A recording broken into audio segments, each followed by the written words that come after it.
নতুন বছরে একদিনের ছুটিতে কলকাতা থেকে ঘুরে আসতে চান? চলুন এই ভিডিওটা তাহলে আপনার জন্য হতে চলেছে। আমি আপনাদেরকে বলছি ইকো পার্কের কথা। চলুন এখানে যেতে গেলে কিভাবে যেতে হয়, কত টাকা কি খরচা পড়ে ডিটেলসে আপনাদেরকে জানাচ্ছি। যারা হাওড়া থেকে আসবেন মেট্রো ধরে নেবেন, মেট্রো ধরে সল্টলেক সেক্টর 5-এ নামবেন, ওখান থেকে চেঞ্জ করে সেক্টর 5-এ মেট্রো থেকে নেমে বাস ধরে নেবেন, থেকে নেমে ইকো পার্কে 4 নম্বর গেটে নামবেন। 4 নম্বর গেটে নামলে আপনাদের সুবিধা হবে, অনেক কিছু দেখতে পাবেন এক কাছে। ইকো পার্কের এন্ট্রি মূল্য 30 টাকা করে পার হেড এবং 3 বছরের ঊর্ধ্বে বাচ্চাদের জন্য টিকিট লাগবে সম্পূর্ণ। ইকো পার্কে 4 নম্বর গেট দিয়ে প্রবেশ করেই আপনারা বাঁদিকে পেয়ে যাবেন 7 ওয়ান্ডার, যেটার প্রবেশ মূল্য আছে পার হেড 30 টাকা করে। 7 ওয়ান্ডার্সে আপনারা দেখতে পাচ্ছেন তাজমহল, চীনের প্রাচীর এবং পিরামিড।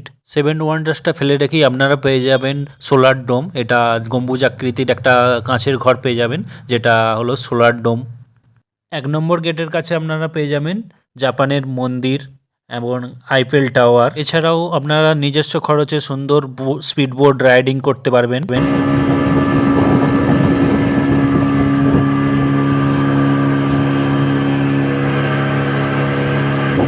স্পিডবোট রাইডিংয়ের মাথাপিছু খরচা ছিল পার হেড 150 টাকা করে।